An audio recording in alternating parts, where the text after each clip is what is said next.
tinggal. Ya, dan kembali bersama kami. Ini menarik sekali, saat break saja langsung saya berdiskusi. Mungkin langsung bisa ditanggapi tadi terkait dengan mungkin kita segmen ini bicara mengenai transportasi gitu. Apa yang bisa dilakukan untuk tadi mengatasi kemacetan gitu. Bicara mengenai kota angkot, memang kan ternyata memang banyak sekali, hampir 3.000 sebenarnya ada 3.200-an angkot di Bogor. Itu yang data yang sudah itu. Memang pertama hampir rata-rata angkot itu sudah di atas 20 tahun. Jadi udah sangat sebenarnya sudah tidak layak jalan ya gitu kalau makanya memang untuk membuat angkot itu nyaman, apalagi kan zaman now kan, apalagi ada online ya kan, itu saingannya man. Artinya sekarang gini, yang menjadi PR kita adalah usaha angkot itu memang sudah semakin turun, karena saingannya di online juga makin banyak. Otomatis yang kedua tadi dikatakan Pak Sugeng bahwa struktur jaringan jalan di Kota Bogor itu sangat terbatas. Nah sekarang akan diusahakan bagaimana target para pimpinan baru bisa menambah jaringan jalan baru. Apa mungkin Pak? Ada, sudah ada. Begini loh, luasan Kota Bogor kan memang tidak ada penambahan luas lagi ya. Ada Pak. Jalan existing tersebut, yang di jalan jalur angkot itu, pembebasannya mahal Pak. Jadi gini sebetulnya gini. Ini saya hanya mengingatkan sebagai warga Bogor.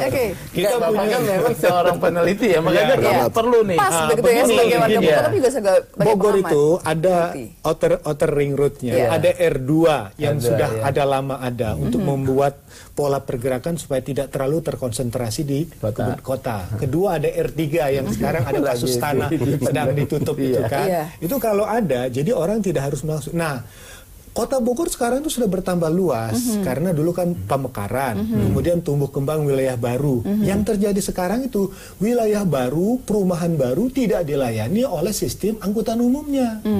Kan yang sekarang existing itu hanya 45% luas wilayah kota yang baru dilayani. Dengan konsep baru itu mendekati 80%.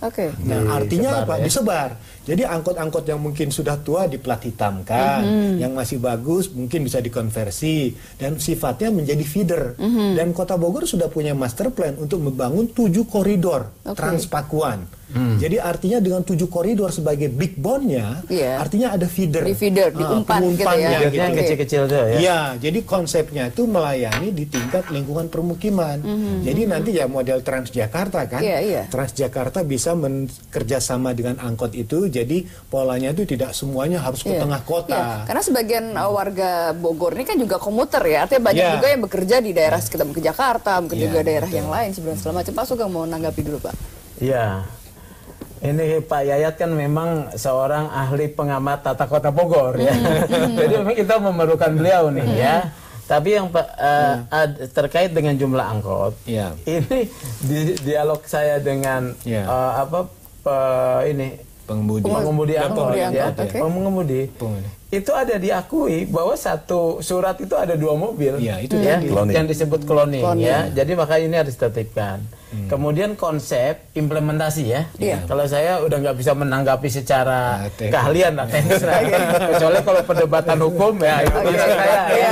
Jadi implementasi nih, kita perlu implementasi dan tentu gizi yang tadi gizinya ya. Karena apakah 2,2 triliun itu kita bisa kemudian mengimplementasikan konsep-konsep tersebut ya.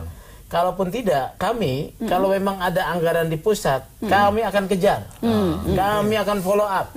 Ada di provinsi, kami akan mohon-mohon ya sebagai pimpinan, katakanlah sebagai orang tua untuk membiayai anaknya apapun, kepala jadi kaki, kaki jadi kepala, kita kerjain, ya kan?